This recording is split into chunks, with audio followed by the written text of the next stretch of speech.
This episode is brought to you by Radio Mastery. Radio Mastery helps radio professionals to dominate their market and reach number one. Apply today at radiomastery.com.au. And joining me from Radio Mastery is coach and consultant Peter Samios. Welcome back to Biz Audio.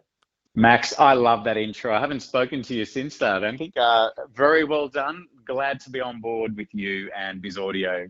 Love what you're doing. Oh, thank you so much. And today we're going to have a different type of conversation. We're not going to chat about surveys or anything like that. We're actually going to chat about the radio industry changing as a whole. Now, you can check out Peter's article that he wrote the other day. You can check out Peter's article at petersamios.com. Great read. I suggest you check it out. Yeah, it's something that was brewing for a while. Just a series of events or sequence of events that's been happening to the industry. I've got a lot of friends in the industry on my Facebook page, and it's becoming a daily occurrence where another round of redundancies, another long-term employee of one of the big major networks been made redundant. They were mainly in a brekkie role or workday role, and then all of a sudden they're going to a podcast. And it starts to piss me off because let's face it, only the best of the best will actually make money in a podcast. So really, these unfortunate souls who are magnificent radio talent are essentially just living off their redundancy money, doing a daily podcast, giving them enough time to drum up interest and get that podcast off and running while the finances are okay, and likely never to return to the radio industry. They're being gobbled up. It just pissed me off. Absolutely. It's really awful what's happening out there. And just people like Mike E, even when he got taken off SCA, he went over to podcasting behind the mic. And then you got Dan and Christy just most recently doing a podcast out of their caravan. It's just awesome talent being shoved over to the different side of the audio industry. Yeah, look, the best example is Tony and Ryan. Now, how many times have we heard everyone say, get them back on radio? You know, Lou and Jarch, I think, is a very unique and a very good example of what's happened here. Both of them came from a radio background, both of them killing it on podcasts, and now going back into the radio world. But their podcast brand, their social media, their following outside of radio is so much bigger. And everyone's saying, oh, why didn't they get thrown onto brekkie or something bigger? But you know what? They're seeing a better opportunity on the lighter side. And that's radio's fault. That's Australian radio's fault. Absolutely. Look, I think that it's just awful that there's so many job cuts. Even speaking, when on our first episode, you mentioned that you got cut when Carl and Jackie were first coming over. It's just redundancies are awful as a whole, but it's awful to see it happening even though the industry is even smaller than ever before now. Yeah, in our last podcast, we mentioned about the breeding ground of, the heartbeat of Australian radio is regional radio. And that is the first thing to always go.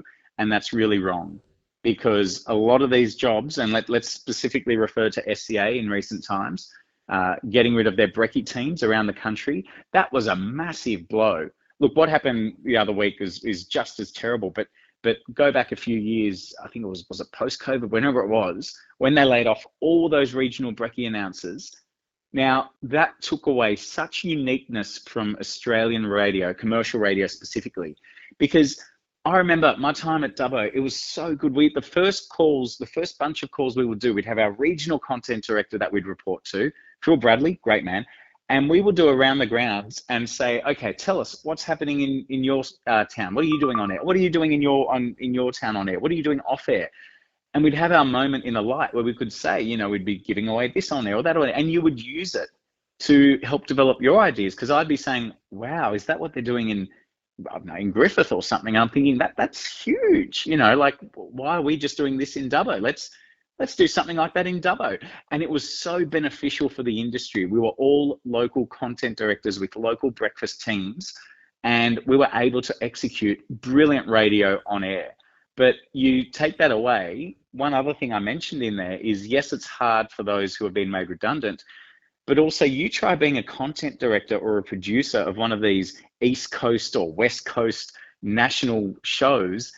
How do you find content? Look at Christian trying to get into Sydney. How do you find content that's going to be so appealing to every market? And come daylight saving time or come AFL grand final or NRL grand final time, that balancing act, it's not really only on the talent, it's on the support team as well.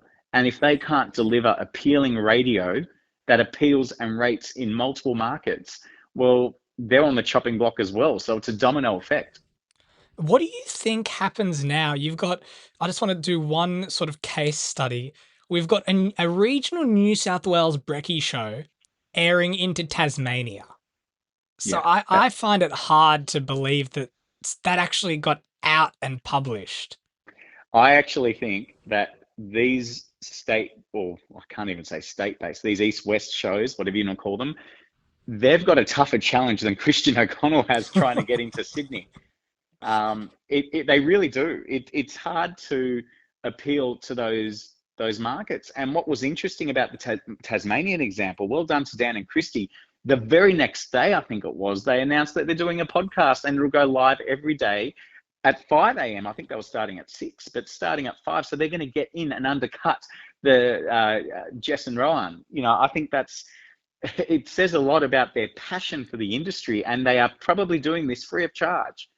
It just goes to show that you've gotten rid of very hungry talent, very green talent. The fact you couldn't redeploy them, the fact that you couldn't offer them something else, the fact you couldn't even say, listen, if you do want to go into podcasting, why don't you stick around on Listener, or if it was ARN on iHeart or something like that. But they've just completely let them go. And they don't realize how loyal those listeners in those towns are. The followers that we had in a small town like Dubbo, that commercial radio station is the lifeblood of that community. They would see you at the local Woolies and they would greet you and you would mention it on the radio. You know, you listen to some of the old school, some of these super radio network shows are brilliant to listen to, especially the AM ones where they've got more chance to talk. And some of the local references that those brekkie people are doing today, it's phenomenal. You know, they're doing shout outs to the beach, the sunrise at the beach, and those early morning swimmers, and they might mention old Greg who dips every morning. Like you won't get that anymore if you keep wiping out these shows. And it keeps coming down to the thing that I said a few months ago to you, and I've said many, many times on the record in the past, is the networks will not stop until there's one person pushing one set of buttons from one computer, probably not even in a studio. It'll probably be from their home or somewhere remote. And that'll be broadcast around the country. Only then will the networks see a sigh of, oh, good, we've done absolutely everything. If we get rid of that one person, we literally have no broadcaster. But that person should then watch out because AI will probably take their job. So it's really just a downward spiral. It's really unfortunate. I believe, look, I'm not a money man, and I'd love someone who is to please let me know, but why do we have to keep getting rid of the on-air stuff? I understand there's a bunch of off-air roles that go every time, but it is so detrimental. This is an audio medium. You are hitting it in the heart every time you wipe out a breakfast show, every time you wipe out an afternoon announcer, a workday announcer, roll out a national weekend shared whatever it is. You are hitting it right in the heart. Now, this can't come back because once you save that money, when will SCA ever turn around and go, you know what, we've made a good amount of profit, let's reinstate local brekkie shows, or let's reallocate some resources, and because we're now merged with Channel 7, let's merge those departments and the money we'll save there, let's put money back into radio. No, they won't be like that. Now that the decision's final, the only time you'll ever see a local brekkie show come back to Hobart will probably be if there's a change of ownership. It's really dire time. This is ridiculous because I would love to see the average punter, would they really notice in a few years' time that they'll probably just accept that's what radio is? You know, back in my day, we had local radio stations. We're going to be like that in 2040, 2050. They'll be like, God, how did you have a local brekkie team in Hobart, in Dubbo? And this is Hobart, for goodness sake. It's the capital. It's a state capital. I mean, why does Hobart lose out? I know the most amazing person, Spencer Housen, is actually doing a PhD in this about local versus network programming. And he does have a point. The listeners want quality. They would tune into quality. I think he said it was Mount Isa. He did the the study on. It was on, I think it was on Wade Kingsley's The Quarter Hour. It was a brilliant listen. I'd recommend tuning in. He said that, would it matter? Do you know if they're local or not? And the listener said, no, I listen to Hit, or I listen to whatever it is that's coming from a different town, because they want good quality radio. But if you keep stretching it so far thin, now that's different there, because that was coming from a nearby Queensland town. Not anymore. That breakfast show specifically is now going to come from Newcastle, thousands of kilometers away. So it's going to get to the point where the listener will go, yeah, okay, it was entertaining, but it was entertaining because they spoke about Queenslander and Origin and all that stuff. And now they're going to be talking about more generic stuff. And look, people don't want that to happen. One of our show filters that we had in Dubbo was local yet global. So what that meant is, if something happened on Macquarie Street, Dubbo, you'll hear about it. But in the very next ad break, coming up next, Donald Trump has just announced something. We'll get to that story right after this, because that is what gave us a point of difference, as opposed to listening to a national broadcaster or a national program. They're going to lose that flexibility. And yes, you can say we'll have local windows, but it's not the same. It really is not the same. It was sad when we lost local playlists, because not everyone wants to hear a one-size-fits-all station. It was sad when we lost local branding of the stations. But we knew that this time was inevitable, because why would a network share a playlist, share the brand? All you have to do is just have the one announcer saying you're listening to Hit, and there you go.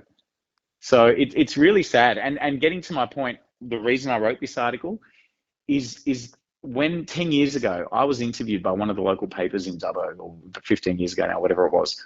And they said, how do you feel the threat of podcasting is going to affect radio? And I said, it won't, because unlike newspaper, radio has evolved alongside podcasting. And the listening type of person listening to that medium is doing different things. When you're listening to the radio station, you're listening for immediacy.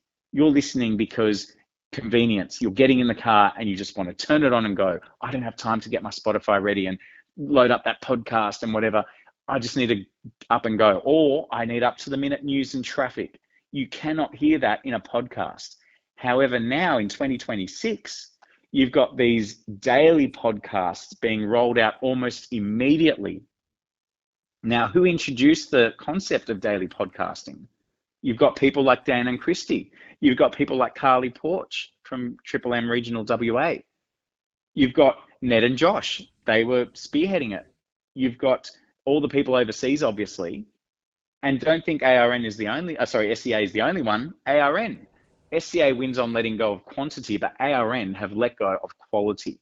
You've got the biggest radio announcer in the country, Kyle Sandilands, and you've let him go aside to the podcast world. Of course, he'll jump back to radio if radio wanted or could afford him, but you've just let him go, and he's going to take all his followers with him. Radio as a whole needs to stand together, stand strong, and say enough is enough. Stop letting people go to podcast world. At the end of the day, you're changing the listeners' habits, and they will change over time. And, you know, just like, I suppose, like nicotine, they'll become addicted to podcasting. They'll get in the car and they will realize, keys, wallet, have I loaded up my Apple Podcast? And it's going to be part of their daily routine, getting in the car. That's what's going to happen. And then the networks are going to wonder why the money's going down. And luckily for most Australian radio networks, they've got things like Listener and iHeartRadio. So if you can't beat them, create them. But I don't feel it's going to be enough. I think terrestrial radio really needs to do something now. And they've just got to stop letting talent go. They're just feeding it to the beast. Absolutely. Like, even touching on what you said before about the Super Radio Network, they didn't let go of anyone throughout COVID.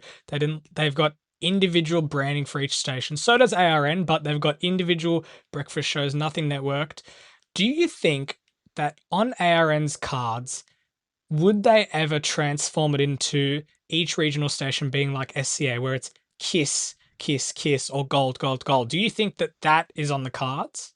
My view with what ARN have planned was they'll do it the ARN way. I think they've sat back and watched SCA make some horrific mistakes, and it's just landed in the lap of ARN. Now, if they can sustain local branding and local brekkie shows whilst sharing the music logs, which they do, I think that's good enough, because the listener can put up with the same music if they have to.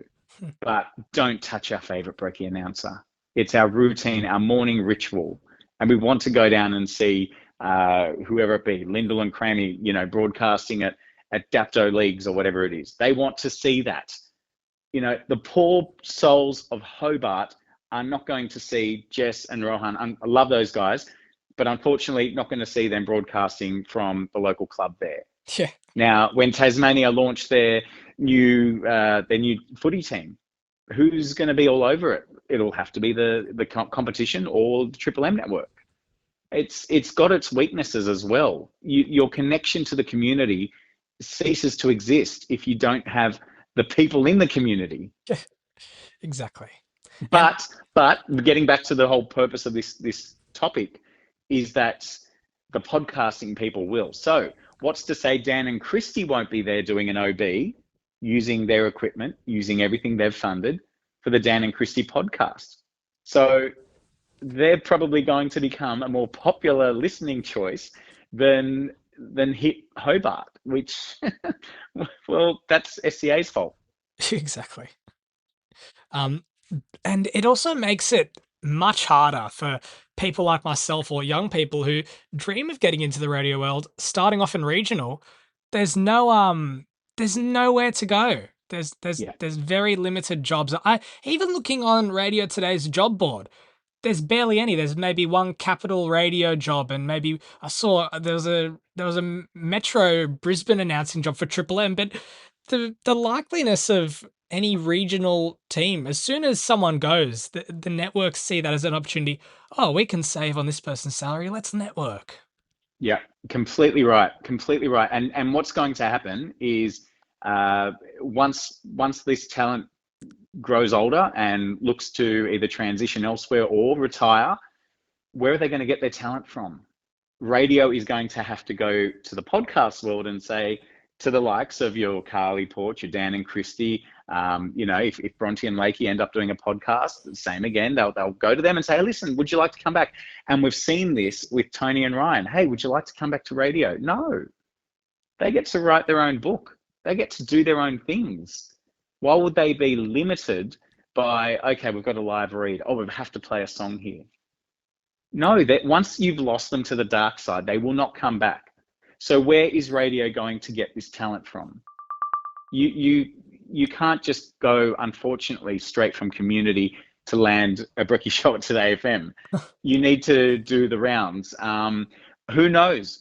Maybe it might be you will jump to Canberra first. And you know what? Having these huge East Coast, West Coast shows, it puts a lot more pressure on that talent as well. So good luck being the next hit brekkie announcer. Even to get that, the SCA is going to give you the keys to broadcast to the whole of East Coast of Australia. No, that brekkie show is probably just as important as Fifi, Fev and Nick, or Nathan and Emma on Today FM. So there's a lot of pressure on these guys to perform. And if they don't perform, where are you going to get the next future talent from? And even if you do get future talent to replace these people, you're not probably going to get someone like yourself who just wants to start in the career, in the industry. No, they're going to look bigger. They're going to look for probably someone with more of a brand behind them. Who knows? You might see Carl Stefanovic pop up doing Hit Breakfast one day. It's really the feeding through. It's not going to work anymore. Radio needs to just stop doing it. Stop giving people to podcasting. Honestly, the way that it used to work is that the radio announcers would have a podcast so they could be a bit more free. We did it. We had everyone has it, the older, hear the full interview online in our podcast, or listen to the behind the scenes, or listen. Nova does a great job. I think they do the producers podcast. Things like that, where you can complement your FM show with a podcast. And that was great because you're driving people to both mediums. Why can't that happen? And why can't you monetize both I think that it's just the wrong choice to keep targeting the on-air announcers. It's hard enough when you have a workday announcer can't, being unable to give up to the minute weather information or traffic situation. Now you do that at breakfast. I think, if anything, look, the thing that I found interesting when SEA made all these changes last time with their brekkie shows, wouldn't you have kept that single announcer 6 till 9 and then networked workdays? I would have rather that. I would rather wake up and listen to a more music local brekkie show with local matters, local callers, local competitions, and then run with the hit VIP competitions from 9. That's what I would have done. You've got the same people, the same talent. You could still sell the same things, but then you could still do brekkie OBs, because who wants to do a catch us this morning on a Wednesday morning from 9 a.m. broadcasting from what it? No, they want the brekkie show broadcasting live. The local clients want that. So it's a challenge on all levels, and I just feel that it's been completely overdone. Honestly, it's just going to be more and more. And to get back to what you were saying about ARN, they will probably make that change at some point, because why should they be forking out the big bucks when down the road the opposition is probably making as much money but saving more money because they're not paying for local announcers? Now that's devastating. If ARN and Super Radio Network, if they and ACE and Capital, if they start doing the same, this is the end. This is honestly the end. You might as well do something like have Kyle broadcast daily, have Dan and Christy broadcast daily, have Carly Porch broadcast daily, and then get those shows and immediately play the audio back an hour later on delay on the FM station. That's probably what your best outcome would be, because where else are you going to get these people? Once they start generating solid income from the podcast, they will not return to radio. Podcast is so enticing. Like I said, with Tony and Ryan, they've got it made. Why would you go back to the dark ages of radio? You've got it so good with podcasts. Absolutely. And do you think that advertisers will see this and run? Look, local advertisers, if I had the choice, if I was, and I keep going back to the same examples, the Dan and Christie's and co, if I was them, I'd be going up to the local clients and say, hey, Jim from Harvey Norman, Hobart, remember us? Well, we're still here. You know us, we sell your products really well. We did all your live reads. We did all your Saturday morning OBs. We did all your street team crosses. Come and spend some money with us, and you get us directly. And we will do everything, because we're not limited by how long a live read has to be, or what type of credits, or any network airtime. If you want, a total program dedicated to promoting Harvey Norman's Saturday offer, we will do that.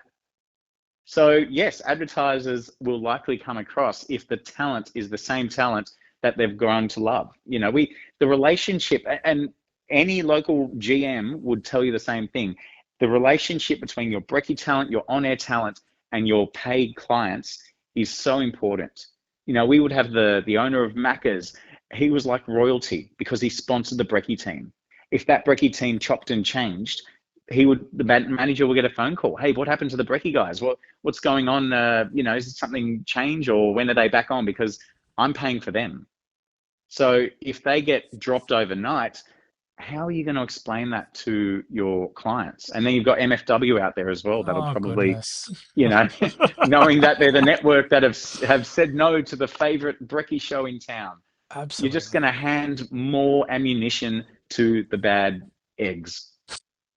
Well, let's hope that it doesn't come to the end of the radio world. I got to say, last thing, the only place where I see people going out doing, like, I see it at ARN, of course, but even in these smaller communities with populations less than 10,000 even, Super Radio Network, they've got people going out and interviewing local councillors.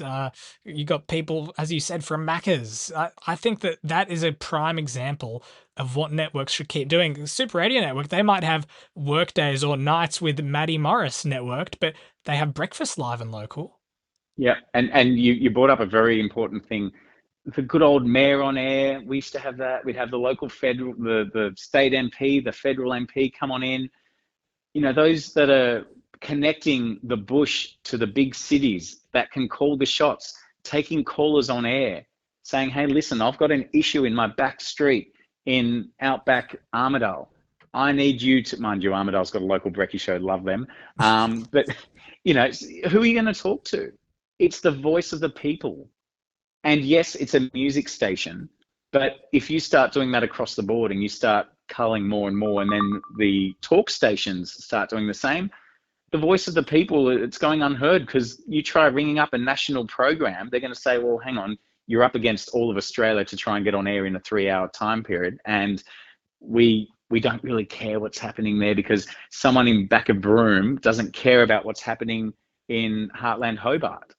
So you're going to lose that. But it's really sad to see, though, yeah, those local segments will go, or they will go to podcasts. But then again, I mean, a podcast, what you get is you get a global audience. So same again, why would a local podcast want to interview, you know, specifically a local market? They're going to say, hey, listen, we've tapped into our own global audience. Let's go up against the big wigs. Who do we want to get? Let's get let's get an interview with Taylor Swift instead of getting the Mayor of Hobart on air now. The world's our oyster. We're not limited. So who's going to serve those local listeners now? The listeners will lose. The talent will lose. The stations themselves will lose. The only ones that will stay immune is you have to have a job in metro. If you are not working in metro radio, well, yeah, you know, that's it. But there's all that pressure. If you can't make it in metro, there's no step up from metro. So it's kind of like, I think to answer what you were saying before about the progression in radio, you'll start in community radio. You'll probably cut your teeth in podcasts, make enough noise in podcasting as you can to get noticed by a commercial network who'll throw you in some off-air role until you can have a bit of an opportunity to speak on air in some capacity. And then you'll make enough noise to hopefully go to one of those East Coast, West Coast shows, then make it to Metro, and then you retire. That's how radio works in this country in 2026. It's ridiculous. Whereas back in the day, you just always forever be, I've just been the local announcer on 4GY for 40 years, and part of the, you know, like those days will be numbered at some point, and it is so sad if that happens. Absolutely. So one last yes or no answer question. Do you think that listeners can definitely tell the difference between networked and local? No, and that's sad. That's really sad. They, as Spencer Hausen did, they want quality entertainment shows. They want something, when you turn the radio on, take me to another place. It's all about escape. You know, what can you do to make them escape their daily troubles and listen to someone else? Or, you know, forget the issues that you had in the morning. Let's hear what Joan down the road has got on her mind. And the answer now is no. But like I said at the beginning, if they do start stretching it very thin and you're appealing to such a mass audience that your content is so generic, well, it's going to get to the point where the listener's going to realize, hang on, it's been about 2 years now since I've even heard the word Hobart on hit. They're not silly, the listeners. They're going to realize, because the competition is going to take up that space. The community stations will pick up their game. The ARN stations, the Super Radio Network, the Ace Radio, Capital Networks, they'll pick up their game as well. And they will make these national shows look so generic that the listeners, yeah, you know, honestly, if network was my only competition, I would love to have a network show as my competition. You know, you would beat them. You would destroy them on localism. You know, we actually had the reverse in Dubbo. Our opposition was more local. They were local longer, till 6 p.m. We were local till 3 p.m. But we went about it with running promos that forced you to listen till 5 or 6 p.m. Just because we didn't have an announcer doesn't mean we couldn't do a listen to win. You know, you had to name the song. And it doesn't matter if Hamish and Andy played that song or if a local announcer played that song. So there are creative ways to defeat if you are in network airtime, but you have to be creative. Now, one thing this will do is, the only positive that will come from this is, I'm hoping to see a lot more creativity in radio, because if you've got the world's most generic radio show that you've been dealt with, it's either that or you're on the street. You need to be at your best with your creativity. So I'm hoping to see, maybe we'll see a Caravan of Courage type of show where, Jess and Rowan go and discover all the towns that they're broadcasting to. But how often can you do that?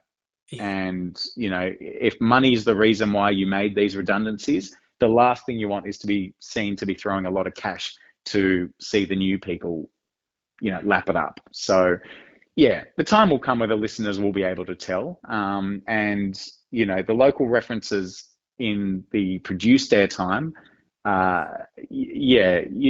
come on, listeners aren't stupid. They know. They know that when Dan and Christy don't back announce a song and say it's going to be highs of 25 degrees in downtown Hobart, they know something has changed and they need to change their listening patterns because there's now a disconnect with whoever's on air. Absolutely. Well, thank you so much, Peter, for joining us and chatting about the radio industry. I think that this is definitely going to bring a lot of attention onto what networks need to change. And you can check that great article out, petersamios.com. And you can also head to radiomastery.com.au and apply today for mentorship.